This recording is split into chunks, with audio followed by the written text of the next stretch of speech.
देश के सबसे बड़े औद्योगिक घराने टाटा ग्रुप की होल्डिंग कंपनी टाटा सन्स को लेकर एक बड़ी खबर सामने आ रही है। टाटा सन्स पर शेयर बिक्री का दबाव बढ़ गया है और यह दबाव कंपनी में 18.4% हिस्सेदारी रखने वाले शापूरजी पालुनजी ग्रुप से आई है। अब क्या है पूरी खबर, टाटा सन्स इस दबाव से कैसे निपटने की कोशिश कर रही, इसके अलावा टाटा सन्स आईपीओ को लेकर कोई असर तो नहीं पड़ेगा, क्योंकि आरबीआई ने इस कंपनी को एनबीएफसी अपर लेयर एंटिटी के रूप में शामिल किया था।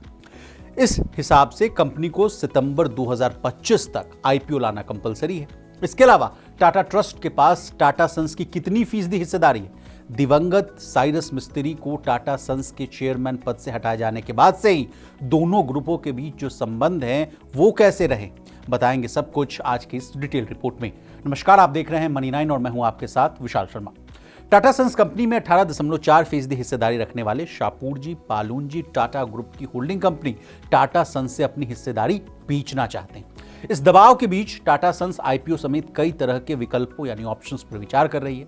हालांकि टाटा सन्स, टाटा ट्रस्ट और शापूरजी पालुनजी समूह ने यानी ग्रुप ने इस मामले पर कोई टिप्पणी नहीं की। अब कंपनी के विकल्पों में क्या क्या ऑप्शन शामिल हैं ये जानिए। कंपनी के विकल्पों में पब्लिक लिस्टिंग, आंशिक हिस्सेदारी बिक्री या माइनॉरिटी स्टेक की खरीद शामिल है। हालांकि इनमें से किसी विकल्प पर भी तुरंत एक्शन की उम्मीद भी नहीं जताई जा रही, क्योंकि टाटा ट्रस्ट के स्टेक होल्डर्स के बीच इस पर कोई आम सहमति नहीं है। अब टाटा ट्रस्ट के पास टाटा सन्स की कितनी फीसदी हिस्सेदारी है ये भी जानिए। टाटा ट्रस्ट के पास टाटा सन्स की 66 यानी 66% हिस्सेदारी। अब बात संबंधों की कर लेते हैं। देखिए, दिवंगत साइरस मिस्त्री को टाटा सन्स के चेयरमैन पद से हटाए जाने के बाद से ही दोनों ग्रुप के बीच संबंध ठीक नहीं है। एसपी ग्रुप ने ऊंचे ब्याज पर 22,000 करोड़ रुपए का कर्ज लिया है, जिसे मार्च 2025 तक चुकाना है। ग्रुप का कहना है कि होल्डिंग कंपनी को लिस्ट करने से टाटा ट्रस्ट और लिस्टेड टाटा कंपनियों के शेयरधारकों सहित सभी स्टेक होल्डर्स को फायदा होगा। मामले से जुड़े एक शीर्ष अधिकारी ने कहा कि टाटा सन्स को किसी भी स्थिति के लिए तैयार रहना होगा, इसके वित्तीय परिणामों पर विचार करना होगा। टाटा सन्स को इस स्थिति के लिए तैयार रहने के लिए टॉप फाइनेंशियल और लीगल एक्सपर्ट्स ने अपना दिमाग भी खपाया है। बता दें, एसपी ग्रुप ने शुरुआत में टाटा सन्स के शेयरों के बदले कर्ज जुटाया था। टाटा ट्रस्ट ने आर्टिकल ऑफ एसोसिएशन का हवाला देते हुए कंपनी के शेयरों को गिरवी रखे जाने का विरोध किया। टाटा सन्स 2017 में प्राइवेट कंपनी बनी थी और उसके बाद से ही फ्री शेयर ट्रांसफर की अनुमति नहीं है। सूत्रों के मुताबिक एसपी ग्रुप ग्रोथ को बढ़ावा देने, ऑपरेशंस में लिक्विडिटी डालने और कर्ज चुकाने के लिए अपनी कंपनियों को लिस्ट करने पर विचार कर रहा है। ग्रुप का फोकस इंटरनल एसेट मोनेटाइजेशन पर जारी रहेगा। आपकी जानकारी के लिए बता दें कि टाटा ग्रुप की होल्डिंग कंपनी टाटा सन्स का आईपीओ आएगा या नहीं, इसको लेकर खबरों का जो बाजार है वो अभी काफी गर्म है।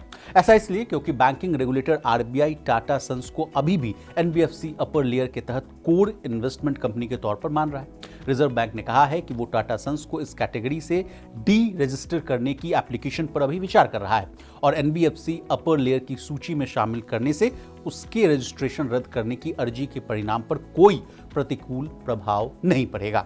आपको बता दें कि सितंबर 2022 में आरबीआई ने इस कंपनी को एनबीएफसी अपर लेयर एंटिटी के रूप में शामिल किया था, जिसके मुताबिक कंपनी को सितंबर 2025 तक आईपीओ लाना कंपलसरी है, यानी कि खुद को स्टॉक एक्सचेंजों पर लिस्ट कराना ही होगा। टाटा सन्स ने आईपीओ से बचने के लिए खुद को डेट फ्री कर लिया था, यानी अपना पूरा कर्ज चुका दिया था और आरबीआई के यहां अर्जी भी दी थी।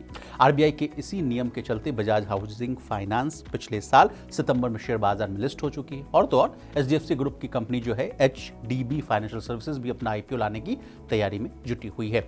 अब हमने आपको टाटा सन्स का जो आईपीओ है, शापूरजी पालुनजी ग्रुप के बारे में तमाम जानकारियां दे दी। आपको हमारी ये डिटेल रिपोर्ट कैसी लगी, कमेंट करके जरूर बताइएगा।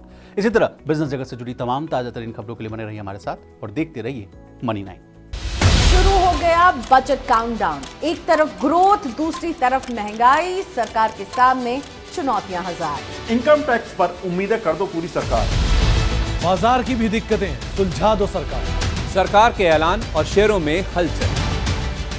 शेयरों में हो रहा हर दिन नुकसान, आपकी उम्मीदें और सरकार का एक्शन। अपना घर हो जाए, कुछ ऐसा कर दो जुगाड़। बजट का सबसे पहले मिलेगा एनालिसिस। मनी 9 पर होंगे बड़े एक्सपर्ट जो सबसे पहले आपके लिए करेंगे बजट को डिकोड।